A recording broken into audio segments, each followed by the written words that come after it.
आदाब दोस्तों, मैं हूं आपके साथ गुफरान मलिक और आप देख रहे हैं सुनो जनता की आवाज न्यूज। दोस्तों, किसी पे आरोप लगा देना कितना आसान होता है, लेकिन सच दिखाई नहीं देता या सच देखने नहीं देते हैं वक्त के हुक्मरान।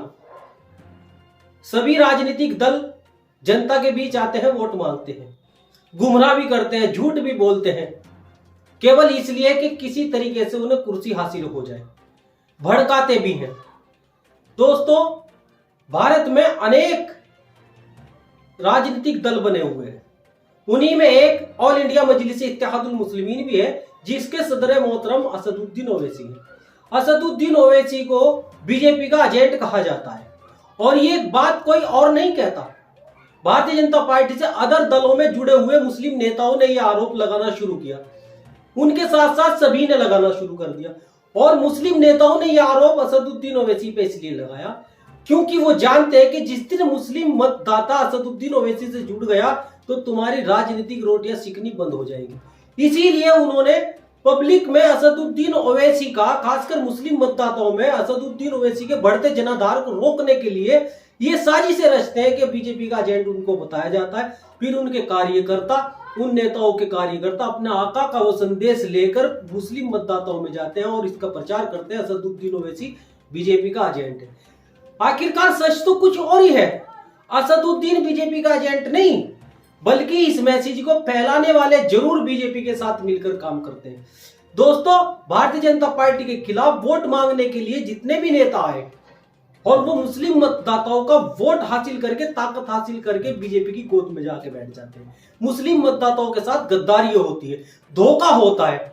यही मैं आपको बताऊंगा, सबूत के तौर पे बताऊंगा। 2022 का विधानसभा चुनाव हुआ था तो समाजवादी पार्टी के साथ गठबंधन में कई पार्टियां थी, जैसे ओम प्रकाश राजभर की पार्टी भी थी। मुस्लिमों ने वोट दिया भाजपा को रोकने के लिए, भाजपा को हराने के लिए। कई विधायक उनके बनाए और वो 22 का चुनाव खत्म होते ही सरकार फिर भाजपा की आ गई और वो सीधे जा बैठे भाजपा की गोद में। इसी तरह पश्चिम उत्तर प्रदेश की राष्ट्रीय लोकदल जयंत को 0 से 8 विधायक पे पहुंचाया। मुसलमानों ने किसके खिलाफ? भाजपा को हराने के लिए जयंत को वोट दिया, उनके उम्मीदवारों को वोट दिया, गठबंधन को वोट दिया, भाजपा को रोकने के लिए 0 से 8 विधायक बना दिए उनके। राज्यसभा में वो मुसलमानों के वोट के बदौलत पहुंच गए और अब वो बीजेपी में जाके बैठने की तैयारी कर रहे हैं।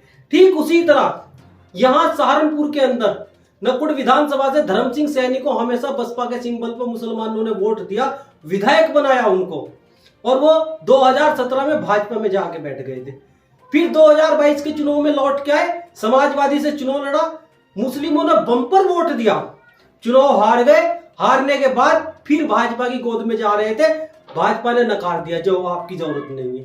ठीक उसी तरह बेट विधानसभा में नरेश सैनी को 2012 में भी मुसलमानों ने बम्पर वोट दिया था, मात्र 514 वोट से उनकी हार हुई थी। फिर 2017 के विधानसभा चुनाव में उनको जिता दिया था, मुसलमानों ने वोट देके एमएलए बनाया और 2022 का चुनाव उन्होंने भाजपा से लड़ा। आज वो भाजपा की गोद में बैठे हुए हैं। प्रदीप चौधरी को मुसलमानों ने जिताया, 2012 में एमएलए बनाया और 2017 से और अब तक वो भारतीय जनता पार्टी गोद में बैठे, कैराना लोकसभा सांसद है। ठीक इसी तरह बहुत सारे नेताओं की लिस्ट मेरे पास है जो मैं दिखा दूं, जिनको वोट देकर ताकत मुसलमानों ने दी और वो ताकत हासिल करके मुसलमानों से भाजपा की गोद में जाकर बैठ गए। और आरोप लगता है बीजेपी का एजेंट होने का असदुद्दीन ओवैसी पे। असदुद्दीन ओवैसी के बढ़ते जनाधार को रोकने की साजिशें रचने का काम ये सब नेता कर रहे हैं, क्योंकि ये विचारधारा मुस्लिम मतदाताओं को चुनने नहीं दे रहे। तो ये आपको तय करना होगा कि असदुद्दीन ओवैसी बीजेपी का एजेंट या वो लोग बीजेपी के दलाल हैं जिनको वोट देके ताकत देते हैं और ताकत लेने के बाद वो बीजेपी की गोद में जाके बैठ जाते हैं। ये फैसला मुस्लिम मतदाताओं को बड़ी सोच समझ के लेना होगा, बड़ी गहराई से सोचने का विषय है ये, कि जिन लोगों को तुम भाजपा को हराने के लिए वोट दे रहे हो, ताकत दे रहे हो, वो आपके वोट की ताकत हासिल करके भाजपा की गोद में जाके बैठ जाते हैं। और जो लोग मुस्लिमों की लड़ाई लड़ रहे हैं, जो सड़क से लेकर संसद तक आपके लिए बोल रहा है, उसको बीजेपी का एजेंट बता रहे हैं, उसको नकार रहे हैं और उनको आप स्वीकार कर रहे हैं जो आपके है ही नहीं, जो आपके साथ गद्दारी कर रहे हैं, आपके साथ विश्वासघात कर रहे हैं। मुसलमानों को ये बात बड़ी गौर तलब के साथ सोचनी होगी। तो दोस्तों, अब के लिए इतना ही। बने रहिएगा हमारे साथ और देखते रहिएगा सुनो जनता की आवाज न्यूज।